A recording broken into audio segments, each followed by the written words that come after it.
सामवर्तक नाम की मेघमालाएं जो सारे ब्रज को नष्ट करने के लिए आईं, तो कन्हैया ने समस्त ब्रजवासियों की रक्षा के लिए 7 कोस लंबे चौड़े गोवर्धन पर्वत को अपनी कनिष्ठिका उंगली की नख पर उठा लिया।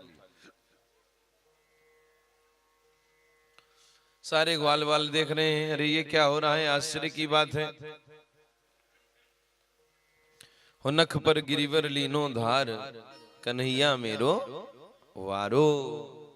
छोटे से प्यारे से वारे से कन्हैया ने 7 कोस लंबे चौड़े गिरिराज पर्वत को अपनी कनिष्ठिका उंगली की नख पर धारण कर लिया। सारे ब्रजवासी टकटकी लगाए करके भगवान को देख रहे हैं। जो 1-2 दिन बीता तो समस्त ब्रजवासी कहने को लग गए, लाला अब तो थक गए होगो, अब तो हमको दे दे, हम सब अपनी लठिया से संभाल लेते हैं। आए गोवर्धन पर्वत को तू अपनी अंगुरियां ने नेची नेची कर ले तो आराम मिल जाए। भगवान बोले ठीक है। और जो कन्हैया ने अपनी कनिष्ठिका उंगली की जो थोड़ी सी ढीली की, ब्रजवासियों की सबरी लठिया तड़ाक तड़ाक तड़ाक करके टूटने लग गई। सारे ब्रजवासी चिल्लाए, रे कन्हैया संभाल संभाल संभाल जी, पर्वत तो हमारे सिर पर गिर रहा। भगवान ने तुरंत यथावत उस पर्वत को संभाल लिया। ब्रजवासियों ने पूछा, कन्हैया एक बात बता दे, तेरे अंदर इतना बल कहां ते आएगा कि तेने इतने लंबे चौड़े गोवर्धन पर्वत को अपने हाथन ते उठा लिया। भगवान कहने लगे, देखो ब्रजवासियों, इतने दिन से आप सभी लोग मुझे देख रहे हो ना, तो आप सबके अंदर जितनी शक्ति थी वो सारी शक्ति मेरे अंदर आ गई। ब्रजवासी बोले, अच्छा भैया, बोले वही शक्ति आपकी मेरे अंदर आ गई। ब्रजवासियों ने कहा, अभी तक माखन चुराता था, अब शक्ति चुराए हुए लग गो, अब शक्ति काय को चुराए रो है। ब्रजवासी ने जो ऐसी बात कही भगवान से, भगवान कहते हैं, अरे ब्रजवासियों सुन लो कैसे मैंने गिरिराज पर्वत उठायो। कछु माखन को बल बढ़ो, कछु गोपन करी सहाय, श्री राधे जू की कृपा सो मैंने गिरिवर लियो उठा।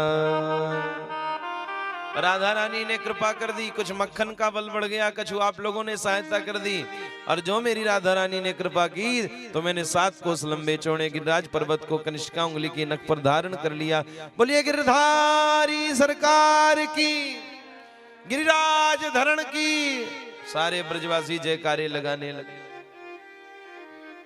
7 कोस का पर्वत बहुत होता है। आज भी आप लोग गिरिराज महाराज की परिक्रमा करने के लिए जाओ तो 21 किलोमीटर का पर्वत है। कितने किलोमीटर का?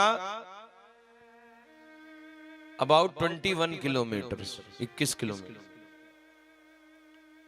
21 किलोमीटर की परिक्रमा है गिरिराज पर्वत की।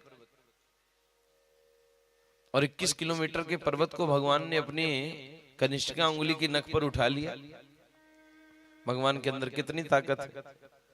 बोले भगवान के लिए कोई बड़ी बात नहीं, जिनके रोम रोम प्रति लागे कोटि कोटि ब्रह्मांड, जिनके एक रोम में करोड़ों ब्रह्मांड बसते हैं, उन भगवान के लिए भला दुर्लभ क्या है? भगवान के लिए अकरणीय क्या है? भगवान कर्तुम अकर्तुम सर्वदा समर्थ ईश्वर है। भगवान के लिए सब कुछ सहज है, सब कुछ जायज है। जो भगवान करते हैं वही ठीक। और मैं आप सब लोगों से कहूं, मेरे प्रभु श्री कन्हैया ने, गिरिराज महाराज ने जब गोवर्धन पर्वत को उठाया, 7 दिनों तक लगातार इंद्र ने पानी बरसाया, पर पानी गया कहां? बोले पानी कहीं और नहीं गया। एक तरफ अगस्त्य जी अपनी अंजलि लगा करके, एक तरफ अगस्त्य जी पान कर रहे थे जल का, एक तरफ शेष जी महाराज अपना छत्र लगा करके बैठे थे।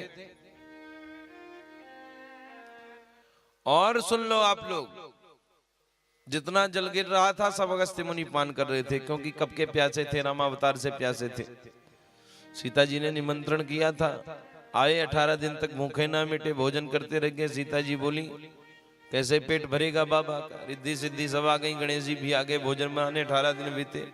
तब राम जी ने कुछ पाया, तब जाकर के अगस्त जी का पेट भरा, 18 दिन तक भोजन किया। बोले अब जल पिलाओ। सीता जी बोली 18 दिन तक भोजन किया, न जाने पानी कितने दिन तक पियेंगे। राम जी बोले जब द्वापर में अवतार लूंगा, द्वापर युग, तब आप पानी पीना। तब से प्यासे बैठे थे, इसीलिए 7 दिन तक जो पानी गिरा वो सब अगस्त्य मुनि पान कर गए। जब इंद्र ने देखा 7 दिन बीत गए और ब्रज का बाल बांका नहीं हुआ, तब इंद्र 56 भोग लेकर के भगवान को मनाने के लिए आया। 56 भोग समझ रहे हो आप लोग? 56 प्रकार के भोग क्यों लेके आया? 56 की जगह 57 ले आ सकता था, या 156 ला सकता था, पर 56 भोग ही लेकर के इंद्र क्यों आया? इसलिए लेकर के आया क्योंकि एक दिन में भगवान का 8 बार भोग लगता है। भगवान की अष्टयाम सेवा होती है। तो जब भगवान की 8 पहर सेवा होती है, अष्टयाम सेवा होती है भगवान की, तो अष्टयाम सेवा में 8 बार भोग लगता है। और भगवान 7 दिन तक भूखे रहे, 7 दिन 7 रात्रियों तक लगातार भगवान भूखे रहे, गिरिराज पर्वत को भगवान उठाए रहे। तो 7 दिन 7 रात्रियों तक भगवान भूखे रहे, गिरिराज पर्वत को उठाए रहे। एक दिन में 8 बार भोग लगता है, तो 8 में आप लोग गुणा करिए 7 का, तो कितना हुआ? 56 हो गया। तो 56 भोग लेकर के आया कि भगवान 7 दिन से भूखे हैं, इसीलिए 8 बार भोग लगता है। तो 56 प्रकार के पकवान लेकर के भगवान के सामने इंद्र पहुंच गया। और इंद्र ने क्या स्तुति गाई है भगवान की। इंद्र कहते हैं कि विशुद्ध सत्वम तव धाम शांतम तपोमयम ध्वस्तरजस्तमस्कम मायामयोऽयं गुण संप्रवाहो न विद्यते ते ग्रहणानुबंध।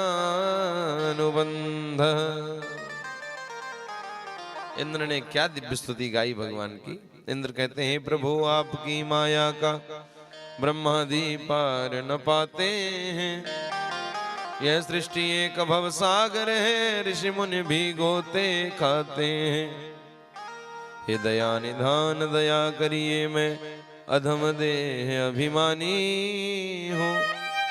जग के पालक ब्रज के रक्षक मैं हुआ शर्म से पानी हूँ। स्तुति गाई खूब भगवान की। भगवान प्रसन्न हो गए। भगवान ने इंद्र को क्षमा कर दिया।